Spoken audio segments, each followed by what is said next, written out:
सत्य कबीर नाम की बेड़ी से कैसे बचे संसार। कबीर नाम की बेड़ी कैसे बचे इंसान। जब प्राणी का अंत समय आता, अजन्मा पुरुष कबीर स्वयं ही प्रकट हो जाता। फिर कैसे बचेंगे प्राणी।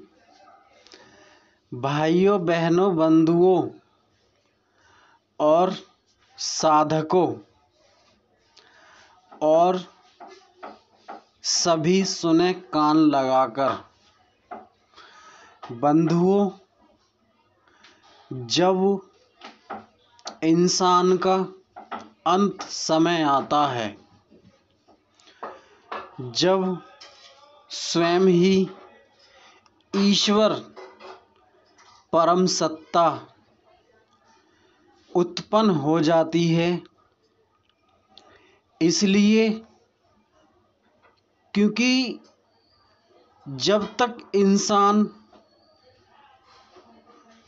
इस तन में रहता है, जीव जब तक गलत कार्य करता है और अच्छे कार्य को नहीं कर पाता है, फिर उसको अपने कर्मों का दंड भोगना पड़ता है। इसीलिए समय रहते, श्वास रहते कबीर की तरफ, कबीर की कर लो पहचान। अंत समय कोई विद्या काम ना आवे, जब कबीर का इंसाफ है होता। कबीर जग में, जग का अंश कबीर, कबीर ही वंश, कबीर की ही जीव, कबीर की ही जीवात्मा,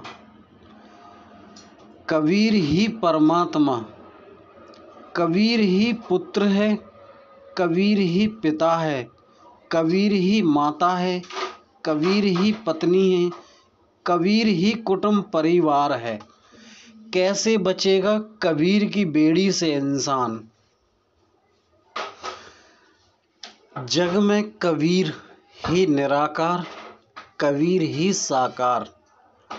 उन्होंने ही, उन हरि ने ही इस भूमंडल में किया प्रकाश।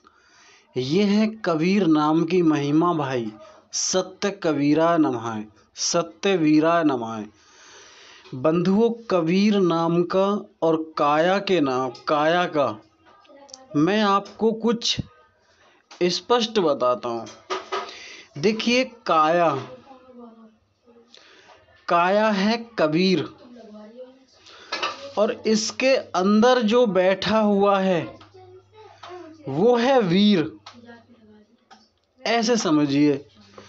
देखिए बंधुओं, हमारे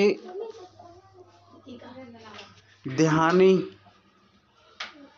योगी, तपी, सन्यासी सब सत्संग करते हैं और सतगुरु कबीर कहते हैं, बिना गुरु के पार न जावे, फिर विद्या कैसे काम आवे। देखिए बंधुओं, ये जो हमारी काया है, ये कबीर, अंदर जो चेतन है वो भी कबीर। देखिए बंधुओं, आप एक बात बताइए, आपसे मैं ये कहने लग जाऊं कि आप कमजोर हैं, क्या आप उस बात को स्वीकार करेंगे? नहीं करेंगे। क्यों? आप सीधे ही बोलेंगे, नहीं भाई, मैं कमजोर क्यों हूं। इसीलिए बंधुओं, हर इंसान वीर है। कहां भटक गया? उल्टे सीधे कर्मों में भटक गया। क्यों भटक गया? क्योंकि उसकी जन्म जन्मों की मेमोरी वही कार्य करती है जो वो करता है, बदलना नहीं चाहता है। इतना अच्छा वीर और इतना अच्छा कबीर को फंसा दिया संसार ने। देखिए दोस्तों, खुद को पहचानने का प्रयास करें और हमारे इस चैनल पर बातों को सुनने का अभ्यास करें। और इस चैनल को बंधुओं लाइक कर दिया करो, शेयर कर दिया करो, कमेंट कर दिया करो और हमारी बातों को सुना अवश्य करो, क्योंकि मैं बात करता हूँ कड़क, अनमोल, बिल्कुल टॉप की बात। इसीलिए बंधुओं, कबीर का नाम ही सार शब्द है, निराकार और साकार।